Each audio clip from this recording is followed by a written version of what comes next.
तो राहुल जी का एक सवाल ये भी है, अगर मैं आपसे पूछूं तो इस मूवमेंट को आगे बढ़ाने के लिए सबसे बड़ा कार्य क्या है? इसी बात से मैं आपसे सुझाव लूंगा। तो क्या आप सुझाव तो आप क्या सुझाव देना चाहेंगे? सबसे बड़ा कार्य क्या है आपके हिसाब से? मेरे हिसाब से ज्यादा से ज्यादा सीटों पर चुनाव लड़ना वो सबसे जरूरी है ना। ये सबसे ज्यादा जरूरी है।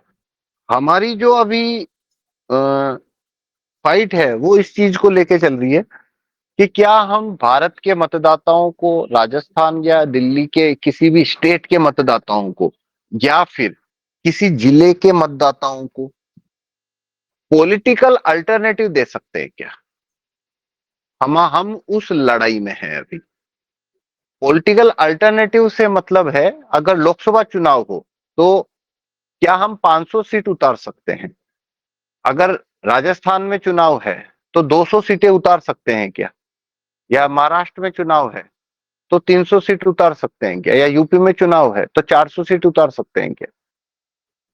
अगर हम जो हाउस होता है उसमें जितनी जिस हाउस का चुनाव लड़ते हैं, अगर उसमें जितनी सीटें पे चुनाव हो रहा है वो 100% सीट अगर हम उतार देते हैं तो वोटर हमें एज ए पॉलिटिकल अल्टरनेटिव देखता है। वो ये नहीं पूछता है तुम्हारा ऑफिस कहाँ है, वो ये नहीं पूछता है तुम्हारे पास पैसा कितना है, वो ये सब नहीं पूछेगा। उसके दिमाग में ये चीज आती है कि ये एक पॉलिटिकल अल्टरनेटिव है। वो वोट दे ना दे वो अलग बात है, पर हम वो अब हमारा मैनिफेस्टो देखने आता है, वो हमारे बारे में जानने आता है जब, तो वो हमें अभी कॉम्पिटिटर की तरह देखता नहीं है। उसके हिसाब से हम कहीं है नहीं खेल में, हम दर्शक हैं एक तरह से। या हम एक हासिल हाशिया होता है ना, उस हाशिया के ऊपर, हाशिए पे बैठे हैं हम। तो वो हमें सीरियस नहीं लेता।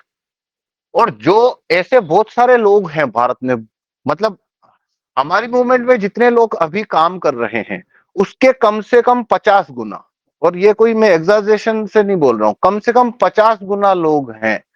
जितने लोग काम कर रहे हैं उससे 50 गुना लोग लोग मतलब एक्टिविस्ट हैं, जो हमारी मूवमेंट से प्रभावित हैं। उनको ये पता है कि ये कानून आने से ही हल होगा, पर वो काम नहीं करते हैं।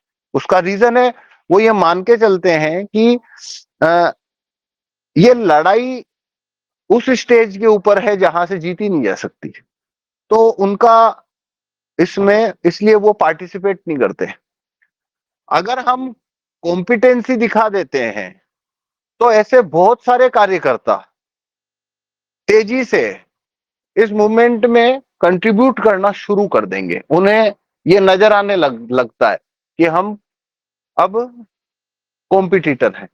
तो भारत के अंदर अभी जो स्थापित पार्टियां हैं, वोटर उसका होस्टाइल वोटर बन चुका है, उसके पास कोई रास्ता नहीं होता है। तो हम जो लड़ाई लड़ रहे हैं उसमें है, हमें वोटर को पॉलिटिकल अल्टरनेटिव देना है बस। और उसमें एक ही शर्त है बस, हमारे पास में मैनिफेस्टो में क्या लिखा है, बीजेपी कांग्रेस के में क्या लिखा है, उनके पास में और क्या है, पैसा है, ये है वो है, सब कुछ से कोई फर्क नहीं आ रहा है। फर्क एक जगह से आ रहा है कि जब चुनाव आते हैं तो वो जितनी सीटें लड़ते हैं, हम अभी तक किसी भी चुनाव में 20% सीटों से ज्यादा नहीं लड़ पा रहे हैं, 20% ही लड़ रहे हैं हम।